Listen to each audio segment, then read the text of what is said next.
Have you ever thought about the fact that the way people treat you is a reflection of how you treat yourself?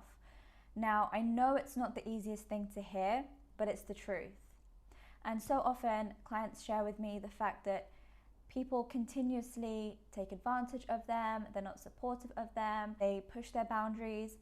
And what I tell them is, well, it's no coincidence. It's no coincidence that people continuously treat you like this. If there's a pattern that you continuously see happening in your relationships, then rather than looking outwards at the other people and blaming them for what they're doing, it's really worth looking and turning inwards and asking yourself, okay, what is it that I'm doing that causes me to constantly find myself in these situations? Now, in an ideal world, everyone would support each other, be nice to each other, respect each other's boundaries. But unfortunately, that's not the case. This is the real world. And the fact is, people will treat you in the way that you allow them to treat you. If you don't set boundaries, other people will set them for you. If you don't decide how you want to be treated, then other people will decide that for you too. Now, what I see happening so much is that people end up, experiencing this and bottling it up to the point where they just get so full of it, they just get so sick of it, and then they just burst and say, I can't do this anymore, and then they just cut that person off. So it's really going from one end of letting them treat you that way, being very passive and not saying anything and holding it in, to the complete opposite of just cutting them off without saying anything.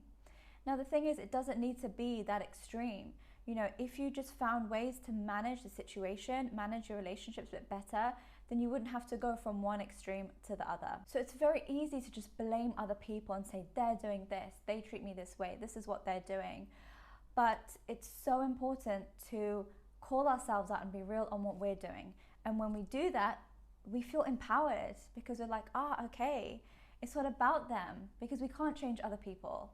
But I feel empowered now because I know that my actions, my behaviors, the way I respond to these situations can change the outcomes and change the way I feel. So what can you start doing? Well, first of all, you can tap into yourself and ask yourself, how do I feel about this situation? Why is it that I'm not feeling good about this situation, this relationship? And that can be any kind of relationship, by the way. Why is it that I'm not feeling good? What would I want this relationship to be like instead? And then ask yourself, well, what action have I taken?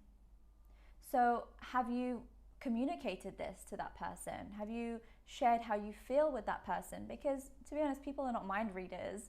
People don't know. So you could be feeling a certain way and then blaming that person for not knowing how you feel and continuing to do what they're doing, even though you're hurt, but they might not know what they're doing to you. So have you taken action?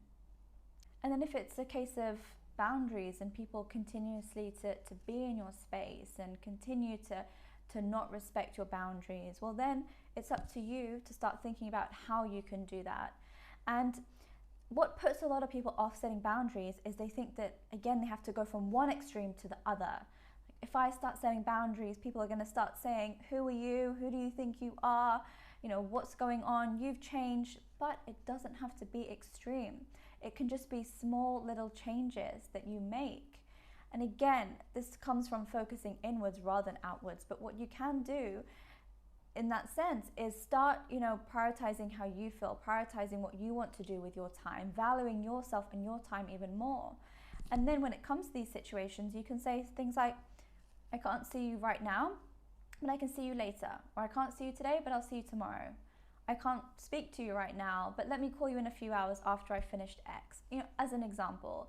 So you're not completely cutting that person off to set boundaries, but you're just saying, hey, listen, let me do me for a while. I need to do what I need to do, and then I can, help you out. It's not selfish, because actually, by doing this, you're then coming from a lot more of a genuine and authentic place. You can genuinely show up for that person and feel good about it, rather than feeling like, oh, it's a burden, it's a chore, and I'm drained. And yes, I know that when it comes to family situations, friends, it is challenging.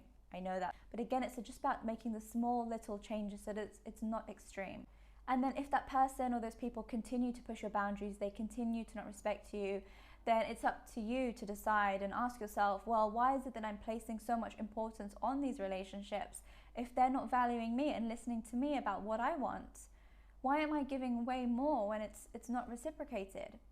And then you can ask yourself, you can make the informed decision about what you want to do with those kinds of relationships. But really, the relationship you have with yourself sets the tone for all the other relationships you have. So if you're not happy with the relationships right now, then instead of focusing on them, focus inwards and ask yourself, what can I start doing to start valuing myself more? How can I start pouring into my own cup, loving myself and nurturing myself more, so that I can feel happier in my relationships as well?